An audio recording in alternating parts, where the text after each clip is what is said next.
Bueno, ikusten dezutenez hemen gaude Abadiñon gazte topaguneak, Ernai tolatutako gazte topagunean. Euskal Herriaren alde bustitzen, beti egin dugun bezala. Eta hona etorri gera lehenik eta behin Ernairi eta Ernaigo kidegoari eta Euskal Gaztedi abertzale eta sozialistari gure babes osoa ematera. Baita ere, beraiekin konpartitzera, beraien kezkak, beraien proposamenak, beraien asmo eta egitasmoak. Eta guk aldi berean beraiekin konpartituko dugu gauza nola ikusten ditugun, Euskal Herria nola ikusten dugun. Postasun batekin eta da ikustea ezker abertzaletik eta ezker abertzalearen mugimendutik eta Euskal Herriko askapen nazional eta sozialaren prozesuan belaunaldi berriak atxikitzen direla. Azken finean bidea luze izango delako, baina bideak eramango gaituelako Euskal Errepublika feminista, sozialista, demokratikoa, euskaldun eta burujabe batera. Beraz, animatu zaitezte denak, ikusten diazurenak, gaur topagunera eta egun hauetan topagunean etortzera eta baita ere igandean aberrigunean ikusten gera, gure aberriaren aldeko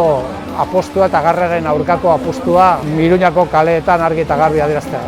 Hasi dugu 2026ko gazte topagunea, Abadiñon gaur milaka gazte independentista bildu gara eta eguraldiak laguntzen ez duen arren giroa erraz berotu dugu. Gazte topagunea urtez urte gazte antolakundeak aurrera egiten duen egitasmoa da, bertan Euskal Herriko 11 txokotako gazte independentistak elkartzen gara eta asteburu honetan zehar elkarrekin munduaz zein Euskal Herriaz hausnartzeko eta aurrera begirako bide horrien gainean eztabaidatzeko aukera izango dugu. Horretarako egitarau zabala dugu, hitzaldi eta tailerrez osatua eta baita horrekin batera aisialdi eskaintza zabal bat ere, euskal eszena musikala bertan presente izango dena. Beraz, asteburuan bertan parte hartzera dei egiten zaituztegu. Igandean guztiok Iruñara joango gara aberri eguna elkarrekin ospatzera eta horrela Abadiñotik autobusak aterako dira Iruñera.